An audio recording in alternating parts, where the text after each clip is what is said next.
warahmatullahi wabarakatuh. Di sini kami dari kelompok 2 yang beranggotakan Delis Lestianur Atipa, Ainur Hidayah, Wida Puspita Hati, Royadi, Dwina Rahma, dan Ayu Restia akan mempresentasikan materi yang akan kami bawakan yang berjudul variabel kontinu dalam statistika. Baik, sebelum kita mengetahui tentang macam-macam variabel kontinu, alangkah baiknya kita mengetahui apakah variabel kontinu itu seperti apakah pengertiannya. Jadi variabel kontinu itu merupakan variabel yang datanya bisa dioperasikan secara matematika. Data untuk variabel kontinu itu didapatkan dari proses mengukur sehingga data tersebut bisa berbentuk pecahan atau bisa juga dalam bentuk desimal. Misalnya 3,5 meter, nilai berjumlah 7,5 atau rata-rata yang berjumlah 7,0 dan masih banyak lainnya. Secara umum, variabel kontinu itu memiliki nilai-nilai yang merupakan hasil pengukuran.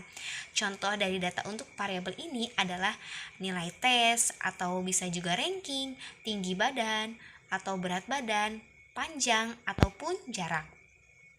Nah, jika dikelompokkan, data untuk variabel kontinu itu dapat digolongkan sebagai yang pertama itu data ordinal dan yang kedua itu data interval. Dan yang terakhir itu data rasio. Baik, kita akan menjelaskan yang pertama itu data ordinal.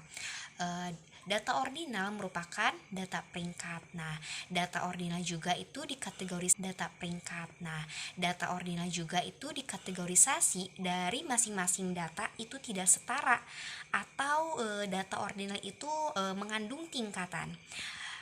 Bisa saja data yang pertama itu bisa saja lebih tinggi dari data kedua ataupun data kedua itu lebih tinggi juga dari data ketiga. Dan data ordinal itu tidak dapat dilakukan operasi matematika. Seperti apa contohnya? Seperti peringkat 1 dan peringkat 2 dan peringkat 3. Nah, angka peringkat 1, 2 ataupun 3 memiliki makna lebih tinggi atau lebih rendah. Misalnya siswa yang mendapatkan peringkat 1 itu tentu saja lebih baik dari siswa yang mendapatkan peringkat 2. Dan yang perlu diperhatikan di sini adalah bahwa kita tidak dapat menjumlahkan peringkat 1 dan peringkat 2. Contoh lainnya itu tentang pendidikan. Ada pendidikan itu ada urutannya SD, SMP, SMA, dan perguruan tinggi. Nah, pendidikan SMA itu lebih tinggi daripada SMP dan SD.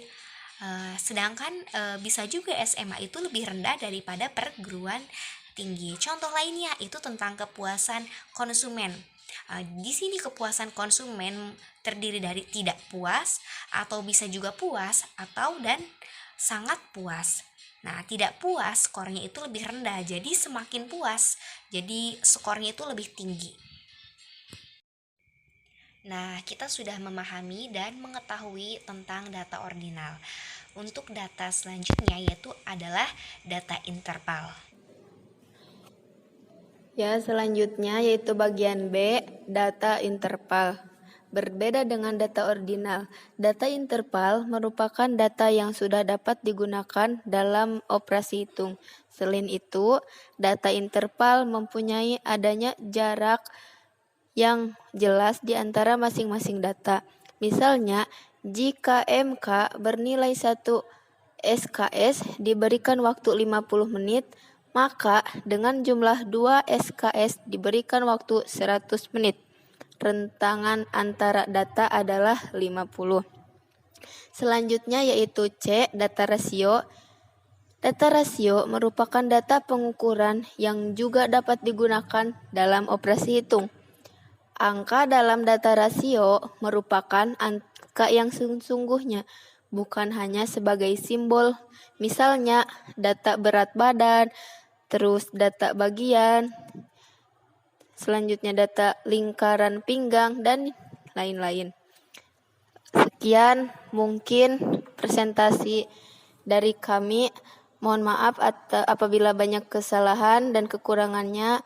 Mudah-mudahan bermanfaat khususnya bagi kita, umumnya kita semua. Wassalamualaikum warahmatullahi wabarakatuh.